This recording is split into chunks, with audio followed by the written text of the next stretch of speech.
Hello everyone, this is Megan from the Village Yarnery, and I apologize for the crazy hair I got going on. It's been a busy day.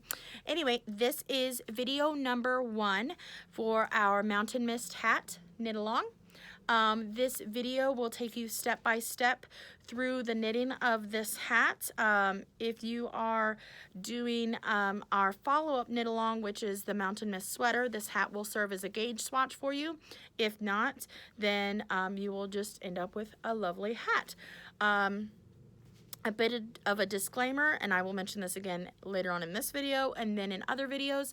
I am a Portuguese knitter, so I will show you initially how to knit in the more traditional English style, but I will switch to my preferred style of Portuguese knitting.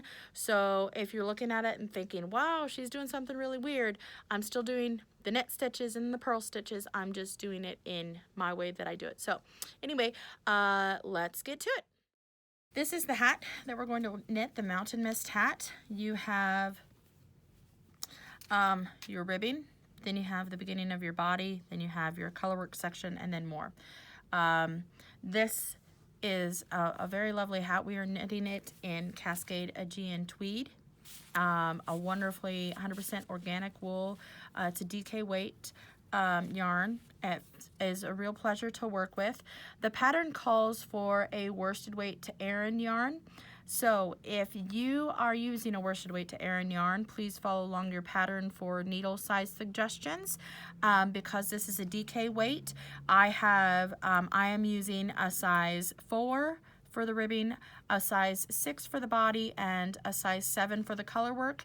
And I hit gauge spot on because this is my swatch for our upcoming sweater. Really you just kind of play around and see what works for you. That is what I'm suggesting that you start with. This has been blocked and it hits gauge perfectly. However, I do not necessarily like these colors. Originally, the body of my sweater was going to be white, and it looks great as the hat, but I do not want a white body. So I am going to re-swatch this and see how I like the colors. So I do think that I'm going to do green as the body, then I'm going to do purple, then brown, then cream. We will see if I like that color, or I might decide and switch it up, but we'll just see what happens. So let's get started.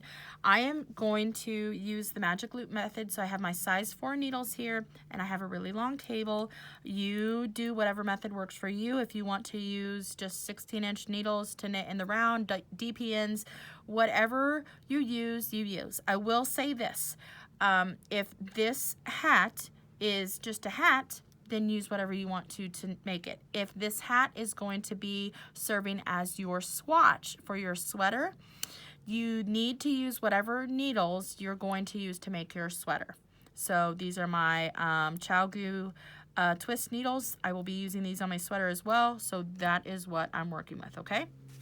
So you look at your pattern and decide what size you're going to make. I am making the adult large because it fits really well. It fits my head well, but it also served well as a gauge swatch. And I'm going to do the German twisted cast on. Now the reason why I am unwinding all of this was yarn barf. Oh, nope, that's just extra yarn there. So I'm finding the end of my yarn. Now typically I would use the inside and the outside of my yarn ball to do my cast on, because I do not like trying to find the ends for my cast ons. However, because I do have this extra bit of yarn, I know that this is more than enough for my cast on, so I'm going to use this. So pretend that this is coming from the center of my ball, which this strand is, and that this is the outside strand of my ball, because it technically was. It just came off.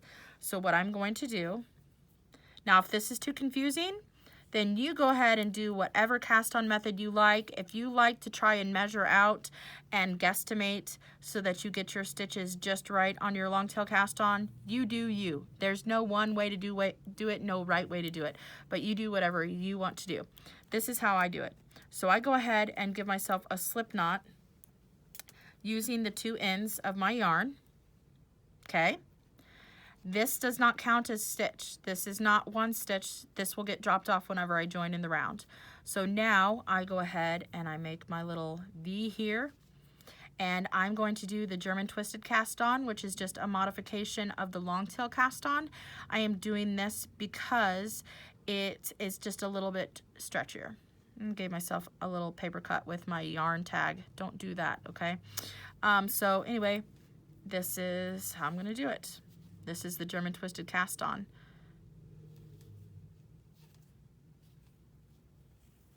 And that's one stitch. If you need this video to go slower at any point, use the toolbar in your settings to slow it down. We'll go under both, down the thumb, swing around and get this, and back down and off.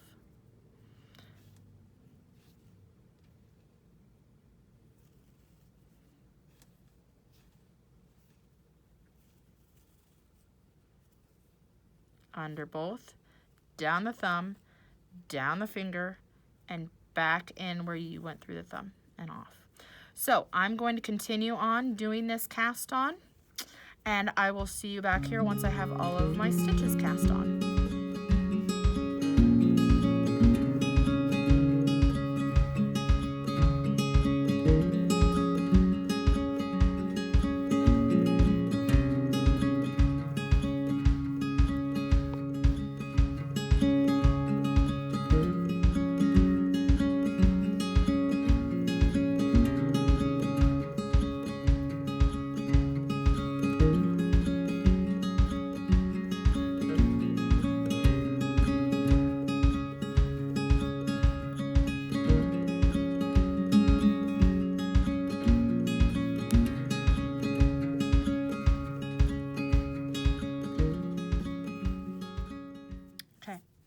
That is my last stitch, and now I am going to determine which strand here is coming from the center of my ball.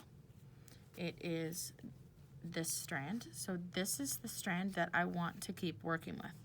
So I'm going to set this one aside, and I'm going to break this tail because I do not need it anymore. This is what belongs on the outside of my ball, and I have been able to now knit or cast on all of my stitches that are needed, and I don't have to worry about having a super long tail left or one that is too small and having to guess again. Now I am going to work with just the yarn coming from the center of my ball, and I'm going to join in the round. Now I'm knitting the magic loop method, and so these are all of my stitches, and I still have all of this cable left to work with here, okay? What I like to do so that I don't have a huge gap with my magic loop is I like to, instead of just folding my stitches in half like this and pulling the tail out right here, I have a little trick. You do whatever works for you with the magic loop, but I like to just start right about here. I am not counting the number of stitches that I have. It is not necessary to divide your magic loop up perfectly. So I'm giving myself a little bit of a wing over here. Get my stitch markers out of the way. And then I am keeping all of my stitches straight so that there's no twist, so I don't have a twist over here. I'm doing the same thing over here, and my strings are getting in the way, but that's fine, my tails. So this would be my other end. So I'm going to hold everything in one hand and grab over here somewhere and pinch. Sometimes you have to drop things down and then begin to pull out the tail on my left side. So I have, it looks like you have 3 tails. You do have 3 tails. This doesn't count. This first stitch is going to get dropped off the needle. But here's my working yarn.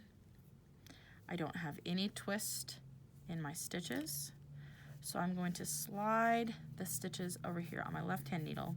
Now what this did is, instead of having the beginning of my round be over here where things are divided and can get a little stretchy, all I did was put my beginning of my round in the middle of what would be on one needle. If that's confusing, you do whatever works for you, but I like to do this for the first couple rows at least, so that it helps keep me from having a huge gap. Now, I am going to join in the round using the English style, just so you guys can see and know what I'm doing, but then I will be switching to my Portuguese knitting style. So again, if that throws you off, just know that I'm doing my knit stitches where the pattern says do knit stitches, and the purl stitches where the pattern says to do the purl stitches.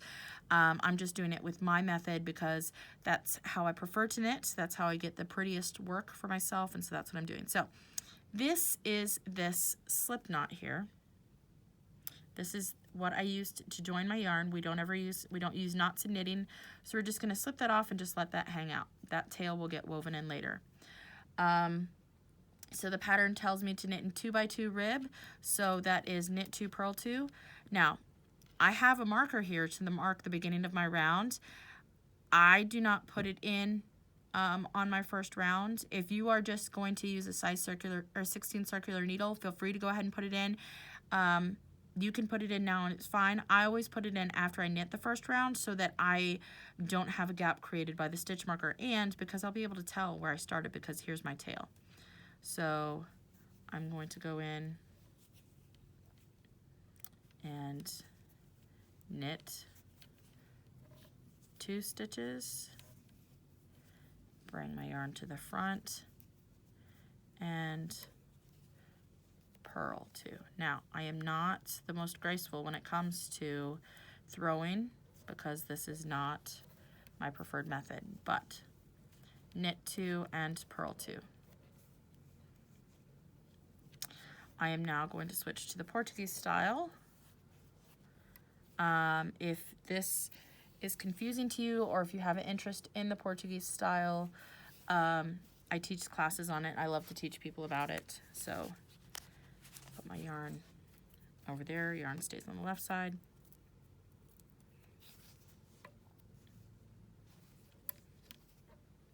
Okay, and I'm off. So I've done knit 2, purl 2.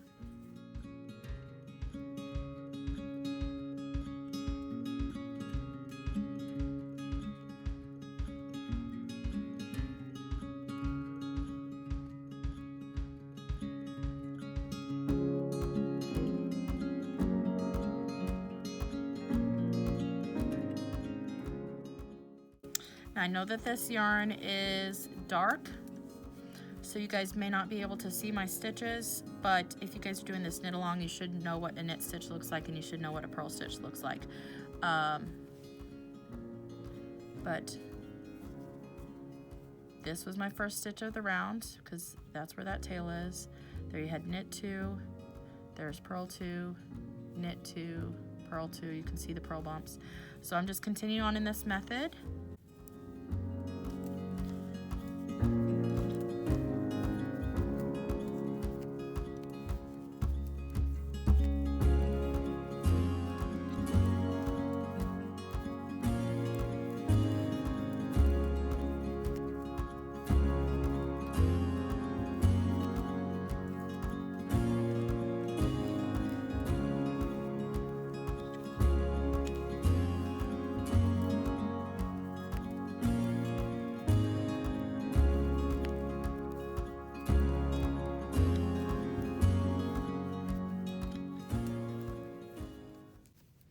So that's the end of that little section of needle, and I actually ended up with a knit 2, so that's nice and convenient. I don't have to worry about it being a knit on one side and a knit on the next one, but I'm going to now take and turn my work here. So my working yarn is coming from my back needle, and I give this a little bit of push down here. I'll also grab the work and slide it down and slowly pull out the needle, and things kind of stretch, and that's okay. That's what a stretchy cast on does. So I get the butt of that needle in there. I'll pull my right needle out from behind, slide up my stitches again because they all got stretched out, and that's fine. If this first round is fiddly for you, that's completely normal. First rounds are fiddly. So I did knit 2. I'm going to do purl 2.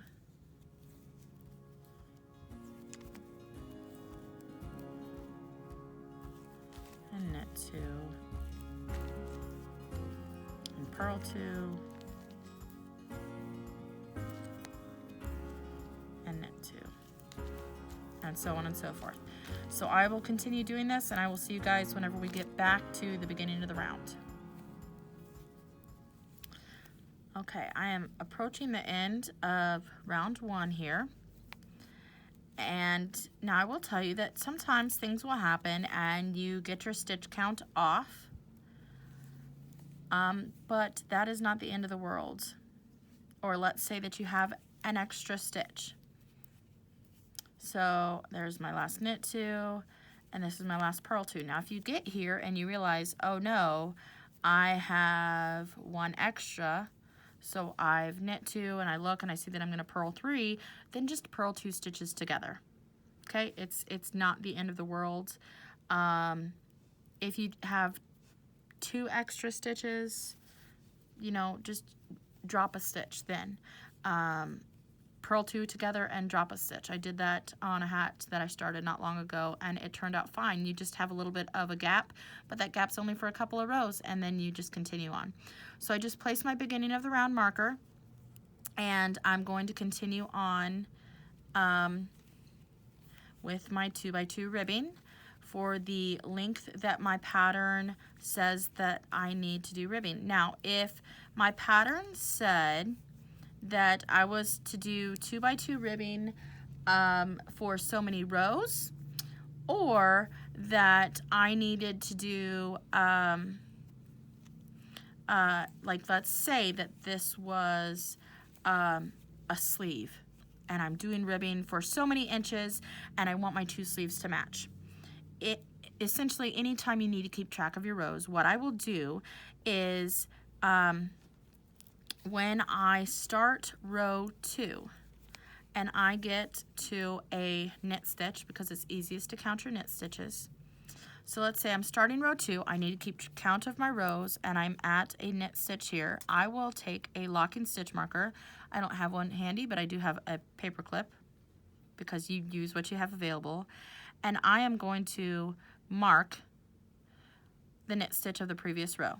That tells me that that was row 1.